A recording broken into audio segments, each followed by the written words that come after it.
Here on GMBN Tech, we are incredibly lucky to be able to get our grubby little mitts on the bikes that are the very cutting edge of our sport. Here, in no particular order, are our favourite 10 pro bikes of years past. If you do like the channel, please don't forget to click that big old red button before you go.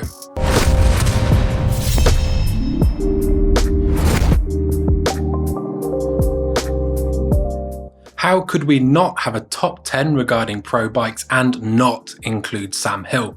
The man has revolutionised this sport, and not just because of his riding. His attitude to reliability is testament to the brutality of enduro racing. His careful compromise of no nonsense, yet while still keeping an eye for details, is a balancing act that few seem to master. His Day of the Dead Carbon 27.5 Mega has to be one of the most personalised bikes, in part due to the way it drew its inspiration from Sam's tattoos, family and even dogs, but also because how every single one of his component sponsors stepped up to the plate. Wheels, suspension, handguards, you name it, this is as custom as they come. I think one of the things that really sets this off is the tyre and wheel combination. There's something about the yellow that adds a bit of vibrancy to the murdered out aesthetic. Sam Hill componentry from Nukeproof in the clean monochrome finish add the final touches, along with some pedals with pins long enough to go in your shin and come out your calf, but we have a feeling Sam knows what he's doing.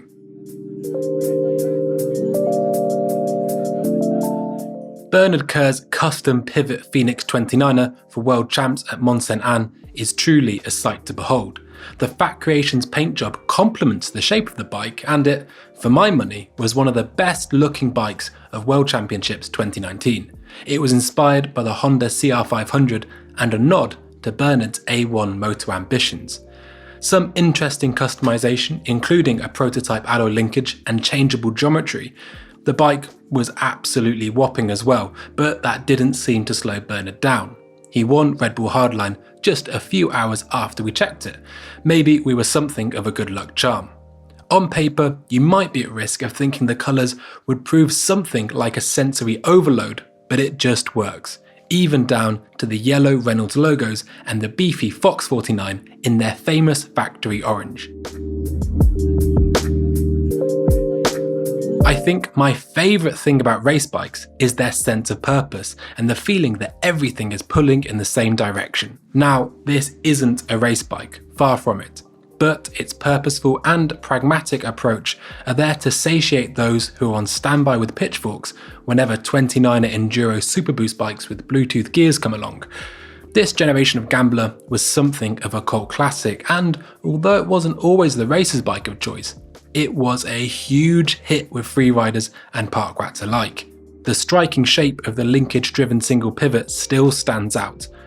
Nico chose to run the previous generation's linkage for better suspension feel and ran the ultra customizable geometry in its taller setting to help him run 26-inch wheels. It just goes to show you that the term improvement is often relative, and you should never lose sight of the job in hand. There's something about those gamblers that just made it look like it would devour terrain and hits alike. When you think of Jared Graves, one often thinks of something of a juxtaposition. The explosive power of TNT stuffed into a tin can, yet combined with a butter-smooth precision. His 120mm short travel stump jumper 29er turned a few heads when he raced it at the dual slalom at CLEMENT'S in 2018, as it seemed a million miles away from both his 4-cross hardtails or the brutish bikes of his past. This thing was built for speed and lightness, but there were a few clues to its big mountains capabilities as Jared embarked on the 2018 EWS season on this very bike. He alluded to intentions to increase travel front and back, but with the same chassis. 203mm brake rotors for stopping power, a lack of headset dust cover to lower the front end, and a fascinating mix of SRAM, Shimano and rotor for his drivetrain demonstrates that Jared's reputation for maximising performance whilst thinking outside of the box is very much deserved. The Scott Spark RC that Nino raced in the 2018 season was renowned for being both very lightweight yet reassuringly capable. Scott were ahead of the curve and, dare I say it, helped set the tone for what an XC race bike would look like in the years to come. NINO was one of the very first athletes to break cover with what would eventually become SRAM AXS, the wireless group set. At the time, it caused quite the stir as people tried to imagine how this unapologetically premium group set could change the direction of our drivetrains. The Eagle group set had NINO's favoured massive 38-tooth chainring, and other highlights include the custom geometry of the one-piece carbon bar and stem and NINO's name. Everywhere. It certainly leaves no room for doubt about who the bike's rider is, especially when taking into account the victories and titles adorned to the downtube. The bike also made use of the ever more refined twin-lock suspension system, and that, coupled with the lack of shifter cable, has the clean looks to convert even the most die-hard and ardent declutter enthusiast. The Specialized Epic is something of a stalwart of the XC scene, and this particular Cape Epic edition is no different. Custom painted with the names of the children involved with the Songo.info charity on the downtube, it's a really classy looking bike. Just as arresting as the paint job is the extreme position that would have most of us entangled like a jack in the box. A dipped saddle to aid seated power and a stem so low it could double up as a snowplow, the position is certainly aggressive. And if that wasn't enough to signal his intent, and not to be outdone by NINO, JAROSLAV is running the big whopper too, a 38-tooth chainring. My legs are whimpering at just the thought. Unlike NINO's bike, however, the Epic relies on the inertia damper of the Specialized brain instead of a remote lockout to ensure both compliance and platform are on hand whenever called upon. Before we get into this bike, let me just say something. Downcountry. Sorry, I just wanted to get that out the way. The SB100 with a step cast 120mm fork, which I personally consider to be something of a work of art, took to the stages of the BC bike race like a duck to water.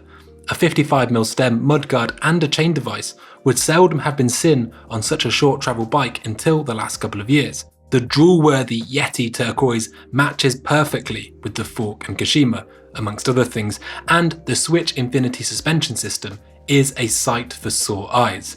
And oh yeah, downcountry.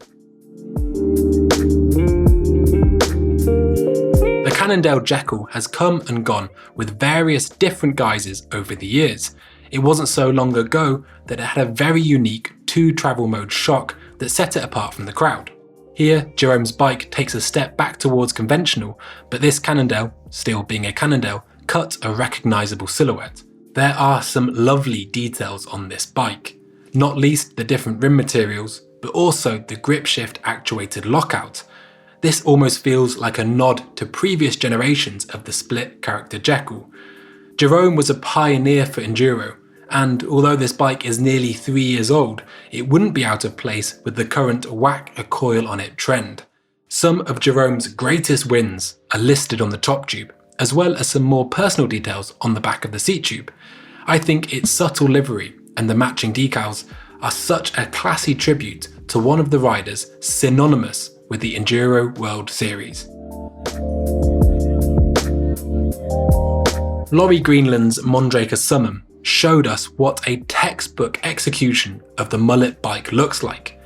Everything was looked at to optimize the package, including but not limited to adjustable headset cups, adjustable chainstay length, offset bushings, and even a co-eccentric bottom bracket, which is normally reserved for adding tension to a single speed system, but in this case was used to fine-tune bottom bracket height. The frame is finished in a one-of-a-kind pop art guise that looks better and better the closer you look.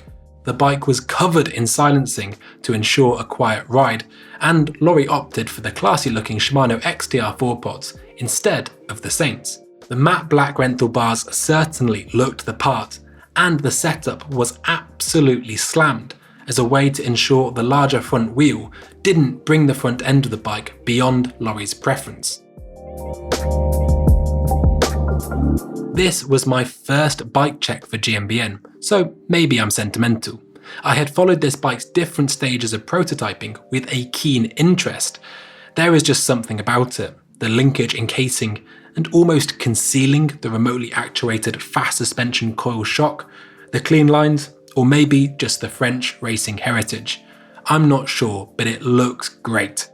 It was in the aforementioned prototyping stage for over a year, as they wanted to fine-tune the carbon layup and blend both compliance and stiffness in the right places. Something we noticed at the time, and something I really like, is the emphasis on European parts on the bike. SUNN, FSA, Hutchison, ZFAL formula, fast suspension, Hermann's, it's all there.